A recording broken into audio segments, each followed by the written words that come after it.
ขอต้อนรับเข้าสู่การฝึกอบรมครูวิทยาศาสตร์ด้วยวิธีการประชุมทางไกลระบบวิดิทัศน์ระหว่างประเทศซึ่งจัดโดยมูลนิธิการศึกษาทางไกลผ่านดาวเทียมร่วมกับสมาคมเคมีแห่งประเทศไทยบริษัท TOT จำกัดมหาชนและศูนย์ปฏิบัติการเคมีย่อส่วนประเทศเม็กซิโกค่ะก็จะขอเริ่มด้วยการเปิดพิธีเปิดของการประชุมครั้งนี้นะคะจะขอเรียนเชิญรองศาสตราจารย์นราพรจันโอชาในนามของมูลนิธิการศึกษาทางไกลผ่านดาวเทียมได้กล่าวการต้อนรับของการประชุมครั้งนี้ค่ะ Professor Dr. Jorge Ibanez,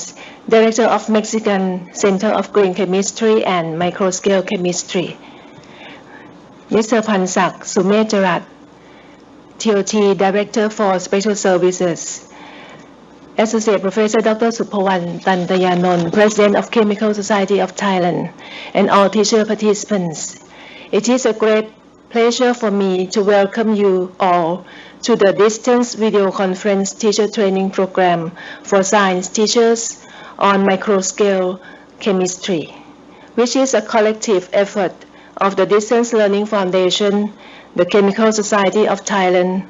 the Mexican Center of Green Chemistry and Microscale Chemistry, the Faculty of Science, Chulalongkorn University, with general support of TOT Public Company Limited. I would like to extend my appreciation to all parties concerned regarding the determination and effort in making this program possible. Thanks to Dr. Jorge Ibanez and Dr. Supawan Tantayanon regarding academic contribution. My thanks also go to the staff of the Mexican Center, TOT Public Company Limited, and DLF Hua Hin for their technical support. I hope the teacher participants find the program useful and adaptable to your chemistry classes. Thank you. It is really a great honor to speak before you today in order to share some good news. We are very thankful to the Distance Learning Foundation, the Chemical Society of Thailand, Chulalongkorn University, and in particular to Dr. Supawan Tantayanon for her strong and contagious impetus and friendship through which this event is made possible. I appreciate very much all the work done by our teachers here in the Department of Chemical Engineering and Sciences at the Ibero-American University in Mexico City, Martha Ibargüengoitia and Lupita Castañeda, and to our Informatics and Telecommunications Department through Salvador Segovia. Science is a major engine for the transformation and advancement of people. It is surprising that in many places of the world, science is not given a key role, let alone science education, to which some countries devote much less than 1% fraction of their gross national income. It is also unfortunate that science education is a costly endeavor, as equipment and supplies usually represent a significant budget. In this context, it is of paramount importance to find alternative avenues for its teaching. We have been lucky indeed to inherit from our North American collaborators at the National Microscale Chemistry Center, at Merrimack College in the USA, at the University of Oregon, at Creighton Jesuit University, and from others throughout the world, the philosophy that science teaching can be done at low cost, with simple materials, and in a very effective way. We have shared experiences with people from over 50 countries, and we have witnessed a major transformation during the past 25 years. The current student generation, which has somehow grown up with Harry Potter in the legendary Hogwarts School, bursts into the present world with its own characteristics, hopes and fears, as well as awareness of resources and opportunities never seen before. But who cares about science? Should we still strive to teach it? And if so, what features should this teaching have? Science is a superb way to know the universe and participate in its fascinating and continuous creation and expansion through observations, intuition, hypothesis, experimentation, reasoning, and so on. Faced with a generation for whom visual stimuli and the need for social interactions are overwhelmingly important, it is ridiculously anachronistic to stand in front of a group and read some notes that in turn were read to us by our eminent professors, and probably they were also read to them in the same manner. The youth of today need to be active. Each student becomes a person operating his or her educational progress. Some learn by reading, a few others by listening, some more by watching, but definitely all of them learn by doing. Therefore, the importance of experimentation cannot be underscored. I know of no young man who has not fascinated at some point with explosions, with phase changes, light emissions associated with physicochemical phenomena, or the observation of fractals in nature. It is true that many of these reactions can be modeled in computer simulations today. And certainly one could, for example, profile two people kissing. But I am sure that we would all agree that a simulation in the computer will never be the same. The little researcher inside every student can become the great driving force for science education. Worldwide speaking, the need to develop science and technology is overwhelming. There are enough studies to show that the development of a country is closely linked to investment in these areas. It is essential to devote the necessary plans and resources to form high-level people able to get this development. Since budgets for experiential learning are typically very limited, it is imperative to demystify science and show the simplicity hidden in the most fundamental principles. The study of science provides a mental framework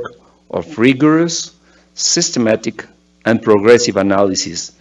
useful for many activities in daily life. On the other hand, many students have little interest in what they do not see as pragmatic. I am often asked in class, "And what is this good for?" Sometimes I have to answer that it is likely that in their professional lives, they will never directly use the material that we're studying. But that is not what really matters. The attitudes, values, abilities, problem-solving skills are more important than knowledge itself. Therefore, science teaching should be used for inserting these elements of comprehensive training in their education. Too often, we find that many teachers miss this opportunity. In a science class, one cannot speak of values. This is a cliché phrase. Without a why and a wherefore, the whats and the hows come superfluous. Science is never neutral. It is for humans to achieve the growth towards wholeness in a society with a primordial care for human beings and an increasingly urgent care for our environment. We certainly hope that through this joint effort, we will provide a grain of sand to accompany the long walk in this direction. Thank you very much. Well, thank you. Now I would like to invite Kun Pansak Sumet Jarat on behalf of TOT Company Limited. Associate Professional Napaporn Chan-Ocha, Vice Chair of the Distance Learning Foundation, Associate Professional Dr. Supawan Tantiyanon, Professor from Ibero-Americana University, Mexico. Ladies and gentlemen, it is a great pleasure for me to join with you all today in the opening ceremony of the Distant Video Conference Teacher Training Program for Certificate Teacher. It is one of the many programs of the Distant Learning Foundation TOT have been supporting as part of the corporate social responsibility. TOT is pleased to provide expertise in the telecommunication network in order to help promote the Distance Learning Foundation education program, which will benefit not only teachers but also students and Thai education as a whole. I wish you all benefit for this program. Thank you. Thank you. May I now just make a short speech on behalf of the Chemical Society of Thailand under the patronage of Her Royal Highness Princess Julapon Mahidol. We are really pleased in this to have this occasion. In fact, this is because of the International Year of Chemistry 2011. However, because of the flood that happened in many provinces in Thailand, it has been postponed until today. This event is very important for our next generation and also for the country, as Professor Jorge Ibanez already described. And this work has been collaborated with many people, not just only us, but also my students and my colleagues at Chulalongkorn University. You will see that these 5 days that we are going to do, it really will highlight on how to learning chemistry by doing. And I believe that from this event, teachers has more idea how to carry on for our young students. This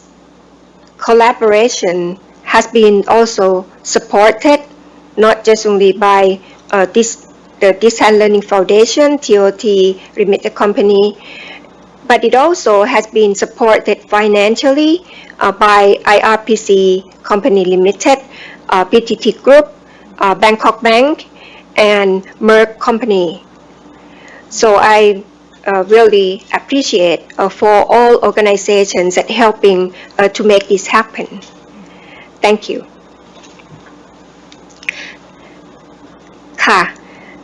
I think it's time now. We would like to thank Ajahn Narapon and Kun Pansak, and also George, Jorge. You still stay with us, right? Okay. Yes. ก็สปีชเมื่อกี้นะคะก็ขอกล่าวเป็นโดยสรุปเลยละกันว่า Professor ก็คือกล่าวขอบคุณทีมงานทั้งที่ประเทศไทยนะคะแล้วก็ทางฝั่งเม็กซิโกนะคะกับการอบรมในครั้งนี้นะคะแล้วก็ประเด็นหลักก็คือว่า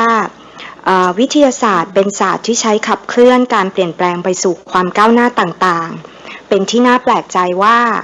หลายประเทศในโลกละเลยความสำคัญของการเรียนรู้ด้านวิทยาศาสตร์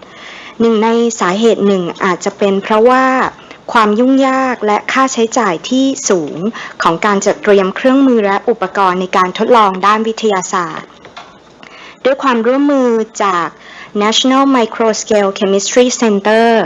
ที่ Merrimack College University of Oregon Creighton Jesus University ณ ประเทศสหรัฐอเมริกาและสถาบันต่างๆทั่วโลกกว่า 50 ประเทศได้มีการพัฒนาวิธีการเรียนรู้ทางวิทยาศาสตร์ผ่านอุปกรณ์และสารเคมีที่มีชุดการทดลองขนาดเล็กต้นทุนต่ำการทดลองไม่ยุ่งยากซับซ้อนและมีประสิทธิภาพที่เรียกว่าปฏิบัติการแบบย่อส่วนทำให้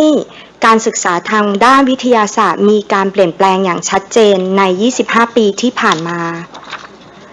การศึกษาทางวิทยาศาสตร์โดยเฉพาะด้านเคมีจะไม่มีประสิทธิภาพเลยหากการเรียนรู้เป็นในรูปแบบที่อาจารย์หรือครูสอนอยู่หน้าห้องแล้วอธิบายให้นิสิตนักศึกษาหรือนักเรียนฟังหรือแม้แต่เรียนรู้ผ่านการสาธิตจากหน้าห้องเรียนโดยที่ผู้เรียนไม่มีโอกาสได้ทำการทดลองจริงการเรียนรู้ทางวิทยาศาสตร์จะเป็นไปอย่างมีประสิทธิภาพสูงหากผู้เรียนมีโอกาสได้ทำการทดลองสังเกตสัมผัสและรู้สึกตื่นเต้นไปกับการเปลี่ยนแปลงด้วยตนเองหากแต่การทดลองด้านวิทยาศาสตร์นั้นในรูปแบบปกติต้องใช้อุปกรณ์และสารเคมีในปริมาณที่มากพอควรทำให้ต้นทุนการศึกษาทางวิทยาศาสตร์สูงเป็นเหตุให้หลายประเทศในโลกไม่สามารถผลักดันการเรียนรู้ทางวิทยาศาสตร์ให้มีประสิทธิภาพได้การศึกษาวิทยาศาสตร์แบบย่อส่วนหรือ small scale science เปิดโอกาสให้การเรียนรู้ทางวิทยาศาสตร์โดยเฉพาะเคมีเป็นไปอย่างง่ายขึ้นไม่ยุ่งยากต้นทุนต่ำสามารถกระจายไปได้ทั่วทุกถิ่นในประเทศไปถึงระดับโรงเรียนและยังเปิดโอกาสให้ผู้สอนมีโอกาสสอดแทรกนอกจาก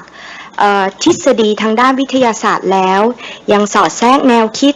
ค่านิยมต่างๆทำให้ผู้เรียนสามารถนำไปประยุกต์ใช้ในชีวิตประจำวันได้ในอนาคตต่อไปไม่ว่าทางตรงหรือทางอ้อมสุดท้ายหวังเป็นอย่างยิ่งว่าการอบรมในครั้งนี้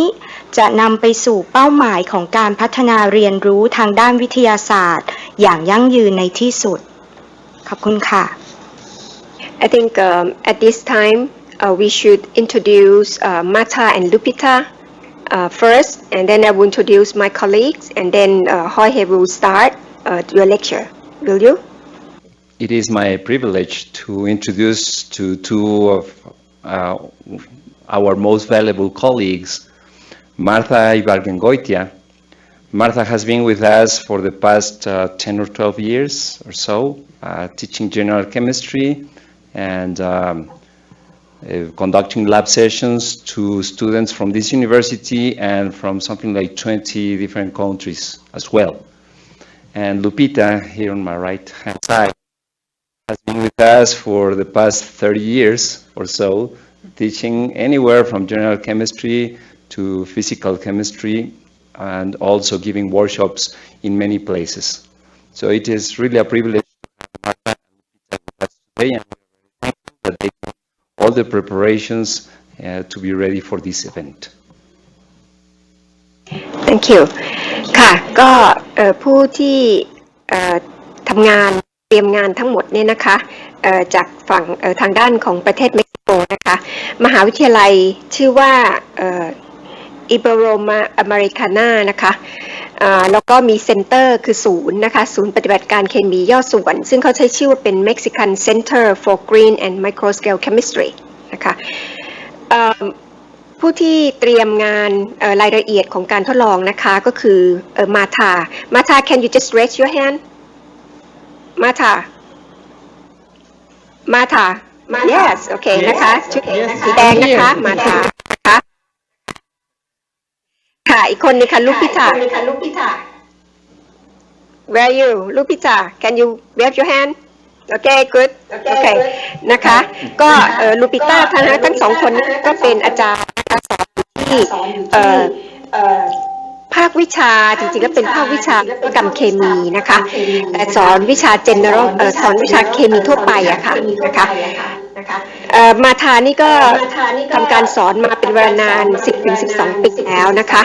แล้วก็ส่วนลูปิต้านี่ก็สอนมันอีก 3-30 ปีนะคะนอกจากสอนในมหาวิทยาลัยก็ยังสอนในที่อื่นๆอีกโรงเรียนแล้วก็มหาวิทยาลัยด้วยนะคะ Thank you Thank you. I also would like to introduce our colleagues also, but we can do it a little later. Now I would like you to start your lecture, please, Jorge, and then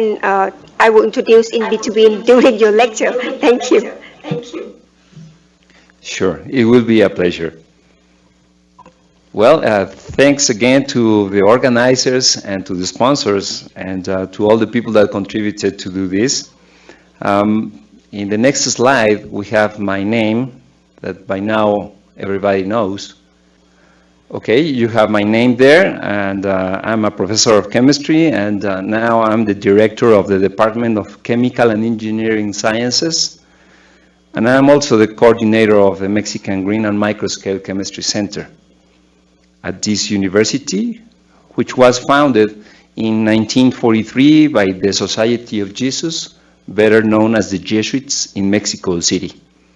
You have my email there in case anybody wants to communicate further. And here is our country. As you can see, we are just south to the United States. I would like to make a point to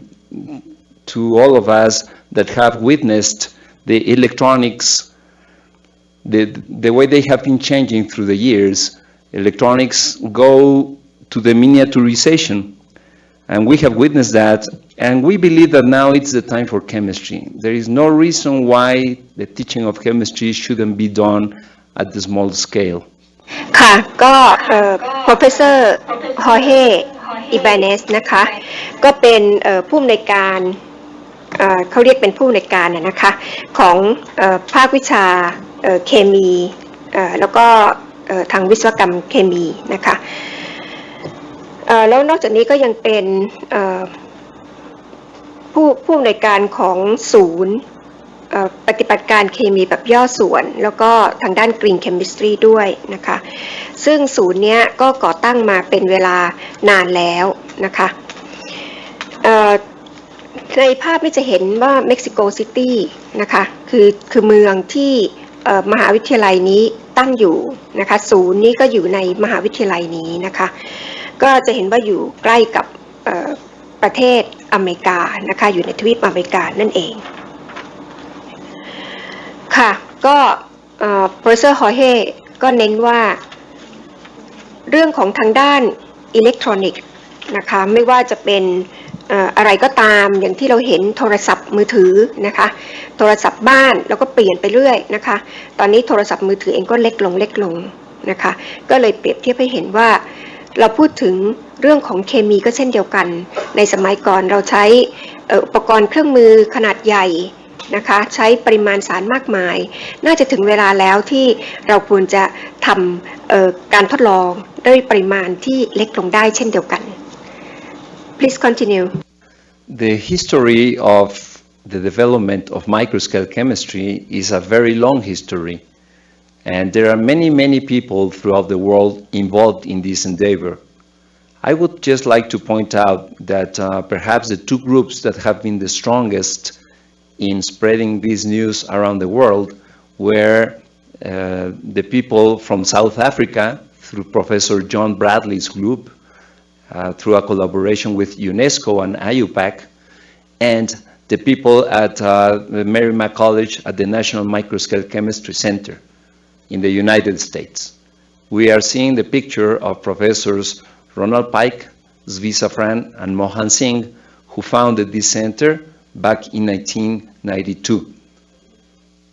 We were very lucky to be in close contact with them, and then we started spreading the same ideas in Latin America.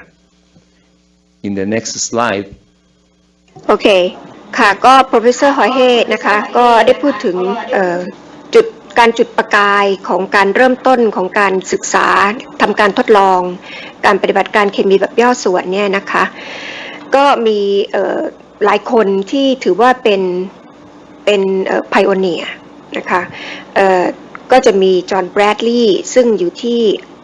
ยูเนสโกนะคะช่วยงานของยูเนสโกก็ได้ทำการทดลองที่ใช้ปริมาณสารเคมีน้อยๆบุคคลสำคัญอีกกลุ่มหนึ่งนะคะก็ตามในภาพสไลด์นะคะ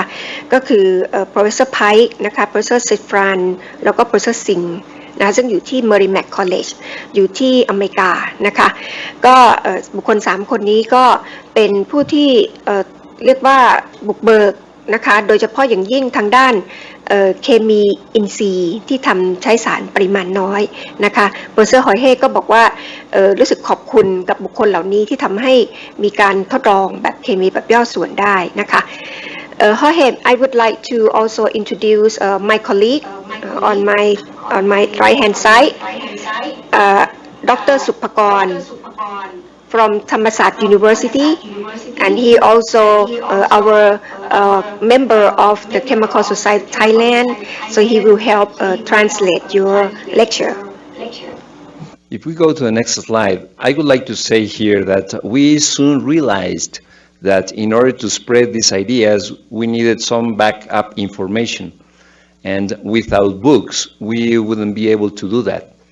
So we learned from our American colleagues that they published several books, as you can see, organic, inorganic, general chemistry, high school chemistry. So through these books, they were able to spread their ideas around. So that's a learning that we had from them, and we have been trying to reproduce those ideas by publishing our own books. ครับผม Professor ก็ได้อธิบายถึงเรื่องข้อมูลเนื้อหาที่จะใช้ในการทำการทดลองหรือว่าในการปฏิบัติการนี้นะครับส่วนใหญ่ก็จะมาจากหนังสือซึ่งจะมีหนังสือทั้งที่เป็นออร์แกนิกก็คือเป็นเคมีอินทรีย์หนังสือที่เป็นพื้นฐานเคมีความรู้เคมีทั่วไปนะครับในระดับมหาลัยและระดับมัธยมซึ่งในขณะเดียวกันก็ทางMicroscale ก็จะได้ทำหนังสือด้วยเหมือนกันครับ We show this is the brief history of our group, what we do and why we do it. We try to use micromolar amounts, and we have found many benefits, including environmental stewardship. We have been working on this since 1990 in spreading the word about microscale or small-scale chemistry. ครับผมก็ในการทำไมโครสเกลนี่ก็เพื่อประโยชน์อย่างหนึ่งก็คือเพื่อสิ่งแวดล้อมซึ่งงานก็ได้เริ่มขึ้นตั้งแต่ในปี 1990 ครับแล้วก็ได้แพร่หลายในระดับไมโครสเกลทั่วๆไปครับ In this slide, we can see that there are many different definitions of microscale or small-scale chemistry. It just depends on which book you look at. They give different definitions. We are trying to be consistent. And in order to be consistent, we say that this microscale chemistry is the use of micromoles or microliters of at least one reagent and or the use of a reactor with at least one micrometric dimension to perform a chemical reaction. ครับผมสำหรับปฏิกิริยาที่อยู่ในระดับไมโครสเกลนี่ก็จะใช้ความหมายของคำว่าไมโครสเกลว่าอยู่ในระดับเล็กมากนะครับซึ่งสารที่ใช้จะอยู่ในระดับไมโครลิตรหรือไมโครโมลนะครับซึ่งจะสามารถทำปฏิกิริยาได้เช่นกันครับ Just to be sure that our definition goes in the right direction, we searched the Journal of Chemical Education, which is probably the most important journal in the world in chemical education, and we found that out of 306 papers that have microscale as a keyword, 93% of them conform to our definition. So we feel very confident that we are talking correctly. ครับเพื่อให้ความหมายของคำว่าไมโครโมลหรือไมโครสเกลเนี่ยที่เข้าใจได้ถูกต้องก็ Professor ก็ได้อธิบายถึงการหา ไปสืบค้นข้อมูลในเปเปอร์ต่างๆที่ตีพิมพ์ในวารสารวิทยาศาสตร์นะครับ306เปเปอร์โดยใช้คีย์เวิร์ดหรือใช้คำค้นหาคำว่า micro scale ก็พบว่ามากกว่า 93% เนี่ยทำการทดลองในระดับไมโครโมลและไมโครมิลลิลิตรไมโครลิตรนะครับซึ่งก็แปลว่าการทำวิจัยในระดับไมโครโมลเนี่ยหรือระดับไมโครสเกลเป็นที่ยอมรับแพร่หลายครับ Well, Jorge, may I just add the comment? Well, yes, call a micro scale or we call small scale chemistry, and that's IUPAC also call it small scale chemistry, and we include those microliter, micromole also. What do you think? I agree. I completely agree. The idea is to do things small. So small-scale chemistry is fine, or as Professor Bradley calls it, he calls it microchemistry, is also fine with us. So we're not going to argue about the name. Okay, thank you. In the next slide, we want to emphasize that the whole idea of doing things in small scale, the whole idea is to be able to apply the principles of green chemistry. I am not going to discuss these principles because Professor Ken Doxey already did in the previous talk that he had with you. That's my understanding.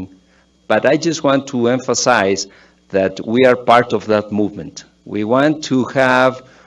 small-scale or micro-scale chemistry as part of a broader view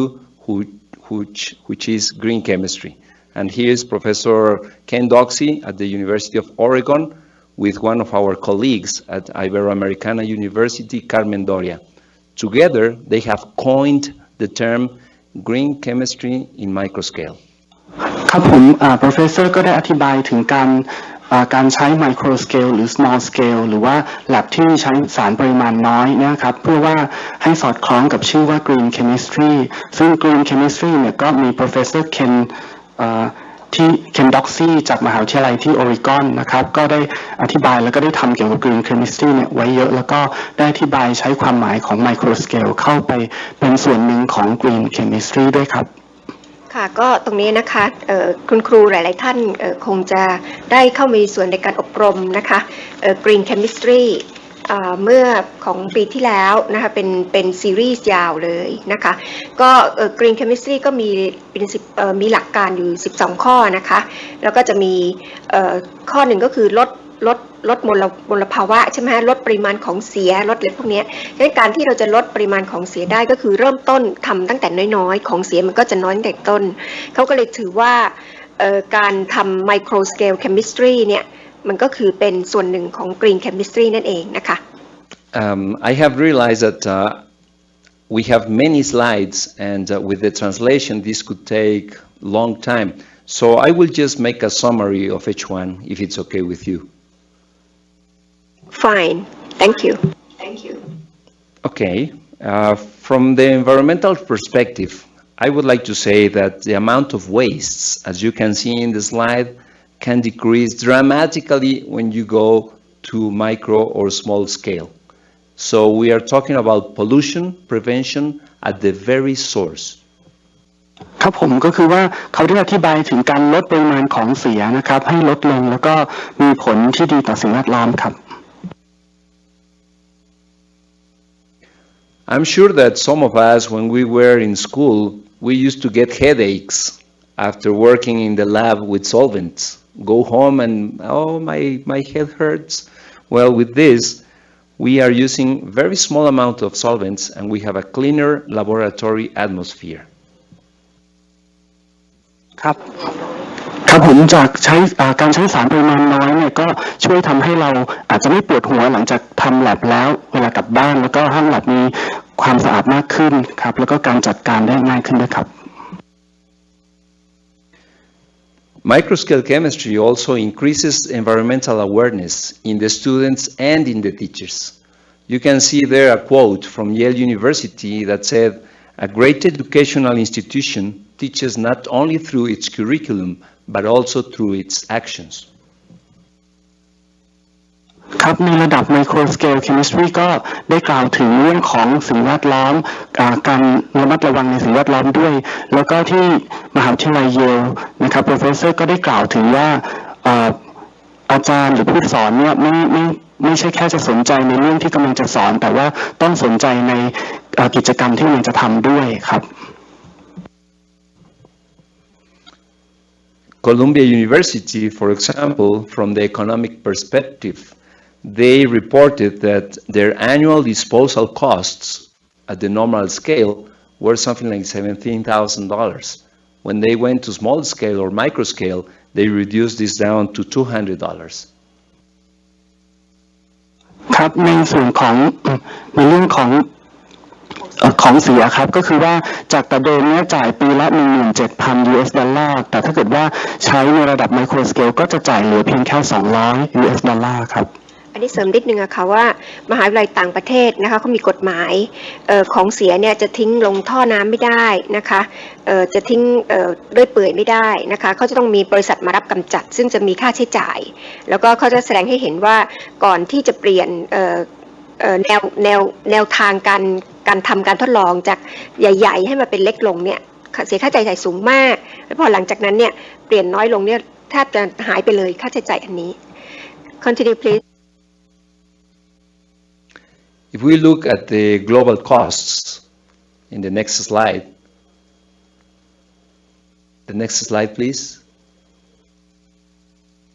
Hello? Oh, I'm sorry. The global costs at the University of Wisconsin, at Madison, for example, for one specific organic reaction, they reported that in the normal scale, they were spending $545. When they switched to microscale, the cost went down to $13 for 100 students. ครับ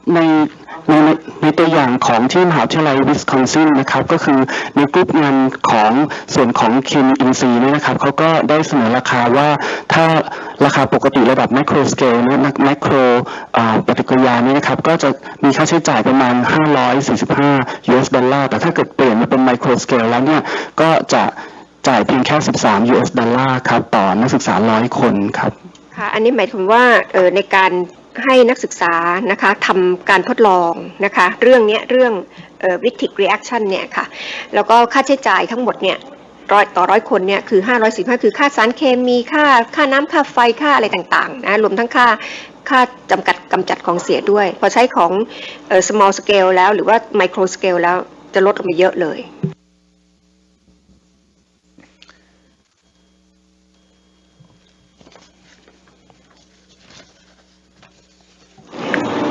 We skipped one reaction. I mean, Fine, one slide. You can. Could you go back to one slide, please? Yeah, there you go. The previous one. Yeah, that one. From the social perspective, the American Chemical Society published this report on public's views of the different industries, and maybe the letters are too small. But if you look at the very, very small, at the one that is at the very bottom, the industry that people view with the worst eyes is the chemistry in this industry. The chemical industry is at the bottom of the public perception. And this also leads to a chemophobia. In the right, the pie type of plot that you have there shows that something like 75% of the public is afraid of chemistry and chemicals. So really this leads to a chemophobia. And to have chemophobia in the minds of people is very bad because then we don't get students wanting to do some chemistry. ครับผมอันนี้ก็เป็นตัวอย่างของสมาคมเคมีในประเทศสหรัฐอเมริกาที่ตีพิมพ์เกี่ยวกับในความต้องการหรือว่าการใช้งานเกี่ยวกับเคมีนะครับก็คือว่าในภาพล่างก็จะกล่าวถึงเรื่องของอินดัสทรีที่ระบบอุตสาหกรรมที่มีความโอเคหรือว่ายอมรับกับการใช้ระดับไมโครสเกลนะครับส่วนในกรณีของเคมีโฟเบียก็จะได้กล่าวถึง บางส่วนที่เคมีที่ได้ใช้นะครับไมโครสเกลก็เข้ามามีส่วนร่วมคนทั่วไปก็จะกลัวนะครับในการใช้เกี่ยวกับสารเคมีประมาณ 75% ครับที่ซึ่งมีผลต่อไม่ทำให้เด็กสนใจเรียนนะครับอันนี้ก็คงเป็นปัญหาคล้ายๆกับเมืองไทยครับ In the next slide, we show that there is a vicious cycle of poverty and education. There is some funding, and funding brings opportunities, but they are not equally distributed. So this brings to inequity. Inequity brings to poverty. Poverty limits the access to education, and the limited access to education brings a technological gap, which again leads to inequity. So where do we break this circle? We're trying to break it in the part of the access to education. We're trying to provide education even to very poor or low-income schools so that they can do really good experimentation with small-scale chemistry. ก็คือว่าในสไลด์นี้ Professor ได้กล่าวถึงเรื่องของปัจจัยทางการเงินต่อผลการศึกษานะครับก็คือว่าในสภาวะที่การเงินที่ไม่เท่าเทียมกันเนี่ยนะครับก็จะส่งผลที่จะทำให้เกิดการเข้าสู่ระบบการศึกษาเนี่ยแล้วก็จะทำผลต่อไปต่อระบบเทคโนโลยีนะครับนอกจากนั้นก็คือการที่จะทำให้การทำ small scale นี่ก็สามารถทำให้เข้าสู่ระบบการศึกษาได้ดีขึ้นคือใช้จ่ายน้อยกว่าครับค่ะอันนี้ก็สมมุติว่าเรามีงบประมาณน้อยนะคะแต่ถ้าเราทำ micro scale หรือ small scale เนี่ยงบประมาณน้อยเราก็สามารถให้นักเรียนทุกคนทุกโรงเรียนเนี่ยใช้ทำการทดลองได้ถ้าเราแบบเดิมๆเนี่ยก็ต้องเป็นผู้ที่มีกำลังที่จะจ่ายค่าโรงเรียนแพงๆเท่านั้นที่จะทำการทดลองได้อันนี้คือความหมายของเขาอะค่ะเพราะฉะนั้นถ้าเราทำ micro scale ซะทุกคนก็ได้เรียนรู้เท่ากันหมดพอเรียนรู้เท่ากันหมดในทุกอย่างก็พัฒนาเทคโนโลยีก็พัฒนาไปด้วยนะคะ Okay, please. Another key aspect is the legal perspective. As we know, environmental legislation involves more and more substances to be regulated in smaller and smaller amounts. So we want to be aware of that, and we want to use the smallest possible amounts. Also,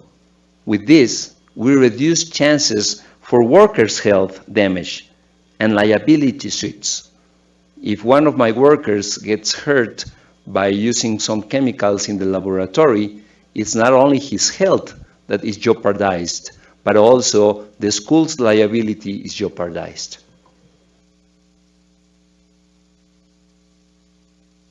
ค่ะอันนี้ก็จะเกี่ยวข้องกับเรื่องทางกฎหมายด้วยคือต่างประเทศเนี่ยเขาจะมีกฎหมายที่รุนแรงมากนะคะในทวีปอเมริกาในทวีปยุโรปนะคะถ้าเราทิ้งสารเคมีอย่างเงี้ยนะคะหรือว่าผู้ที่ปฏิบัติงานเนี่ยเกิดเจ็บป่วยนะคะเป็นเรื่องจากไอของสารเคมีหรือถูกสารเคมีอย่างเงี้ยค่ะเขาก็จะฟ้องร้องกันนะคะแล้วก็การทำโทษเขาเนี่ยค่อนข้างรุนแรงนะคะ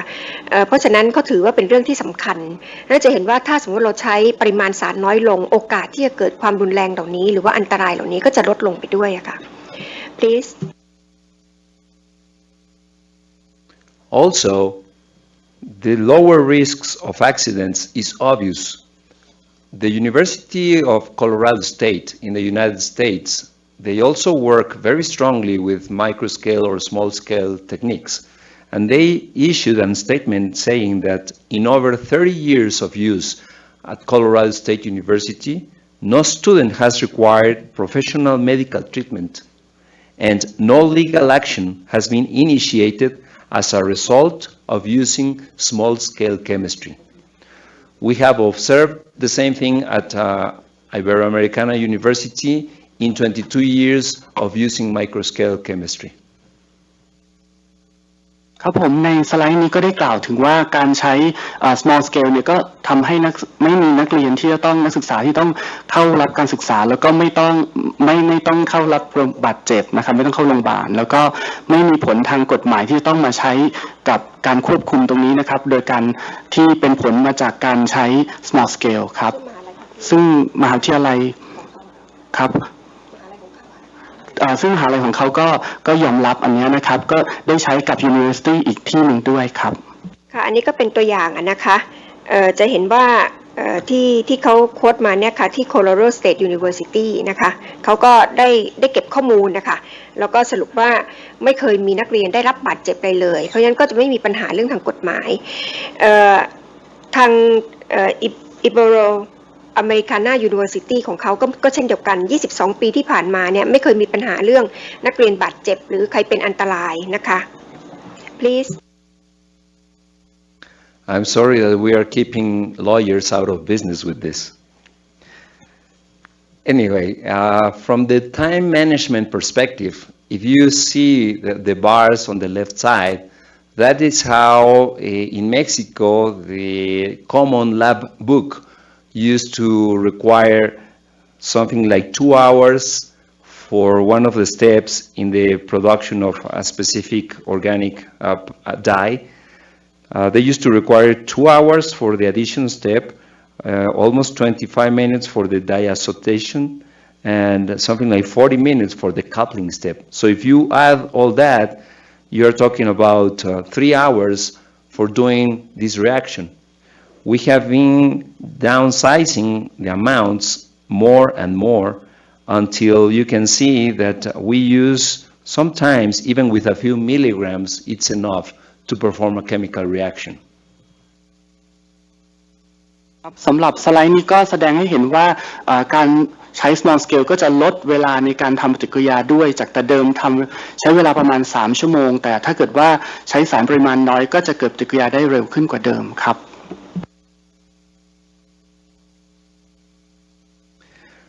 Also, from the perspective of versatility,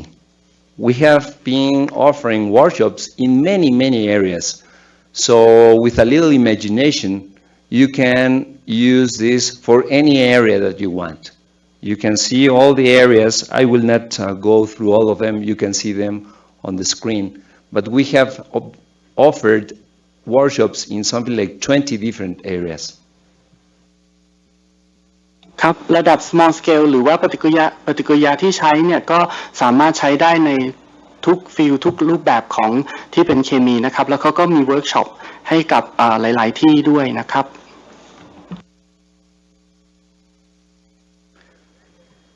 And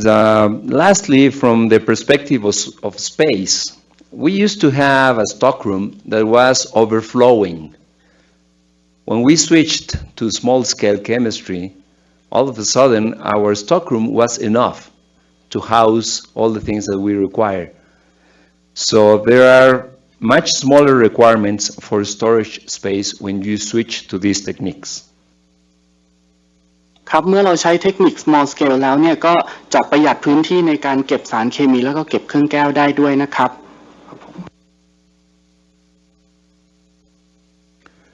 Following the example of our North American friends, we have also been very active in the book publishing area, and we have published books in general chemistry, inorganic chemistry, applied chemistry, electrochemistry, high school chemistry, environmental chemistry, and the organic chemistry book is almost ready to come out. So with this, we have been able to reach a farther larger population than we could without them. ก็ระดับ small scale นี้ก็ได้ถูกพัฒนาแล้วก็ปรับปรุงไปใช้ในหนังสือชนิดต่างๆนะครับในทุกรูปในทุกฟิลของเคมีนะครับ I would just like to say also that all this is the result of an exchange of ideas. And we have had a very active network of people throughout the world. By the way, there in this slide, we are at Sudokai, that everybody in Thailand would know. And we are with people from Kuwait, from Germany, from the US, Thailand, Mexico, Japan, Israel, Austria, China. And it's a large group of people that we meet regularly here or there or everywhere in order to exchange ideas on how to do this better.